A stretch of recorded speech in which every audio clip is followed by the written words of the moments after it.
Howdy folks, welcome back to an Armored Warfare replay. I am your host, the Mighty Bjorn, and today I have for you PV Hardcore on Operation Quarterback. And yeah, I got Tier 1 for you. I know there's probably going to be people who are going to gripe about Tier 1, but hey, we're in a Tier 2 matchup, and I am platooned with David Bowie, who is in the M41 Walker Bulldog, and I myself, I am in the PT-76, which is actually no longer in the tech trees. This was actually a tank that was in the tech tree when I first started playing, which is why I actually still have it. And it has been since replaced with the PT-85, but we're going to go over the PT-76 here in the history of the PT-76. It's quite an old tank. It does have quite an extensive history, and I kind of have to be quick and pretty abbreviated about the history of this, unfortunately. So we'll start with the PT-76 is a Soviet amphibious light tank that was introduced in the early 1950s. The design process would begin in 1949 and would officially enter service August 6, 1951. Alright, Black Company, you're in position. The PT-76 would enter production and would remain in 1951 and would remain in production until 1969. A total of 12,000 PT-76 light tanks would be produced. The PT-76 had a total weight of 14.6 tons, and it is protected by rolled homogeneous steel armor. Good work. Identify target. Hostile tank. Motor heat. Try and get some shot in here. Got a good shot there with the main gun. Only one target left. And this is actually, I want to mention, this is with a pure heat loadout. There's not many options of shells for this. You have high explosive and you have heat. And you have armor piercing. The armor piercing is not very effective. And honestly, your best route to go for this vehicle is straight up heat. And at this tier, it's actually pretty effective considering that most vehicles, well, there is no vehicle that has explosive reactive armor or any other extremely good countermeasures against heat ammunition.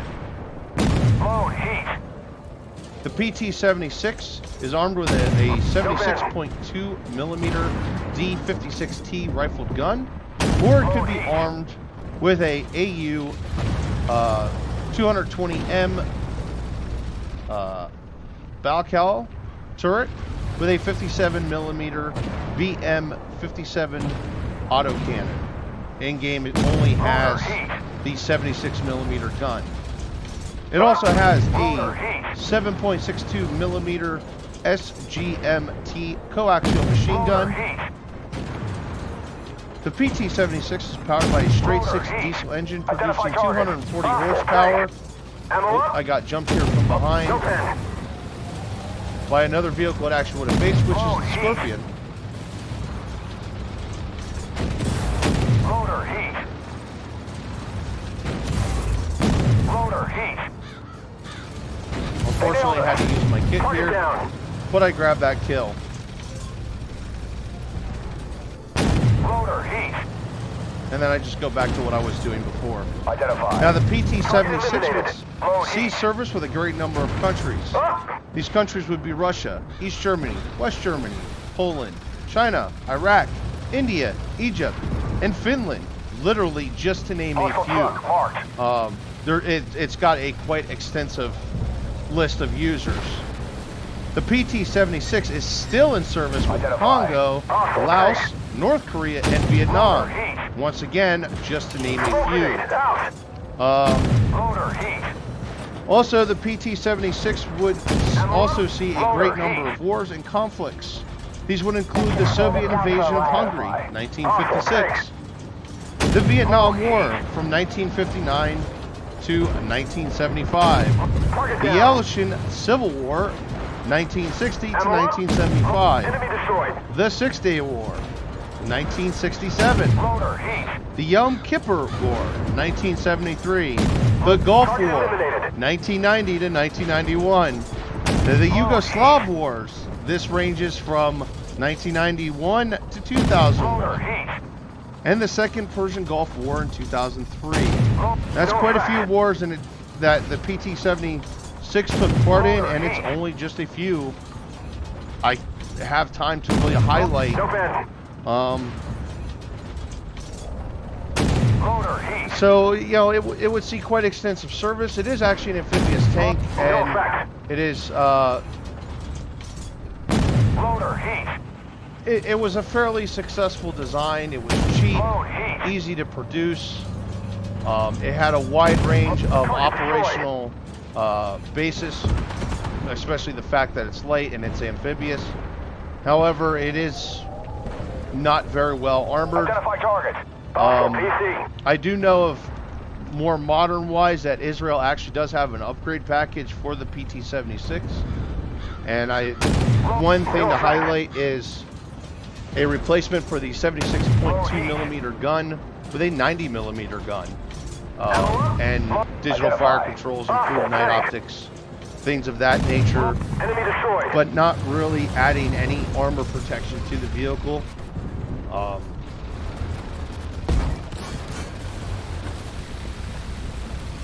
Took some shots here. Now the armor,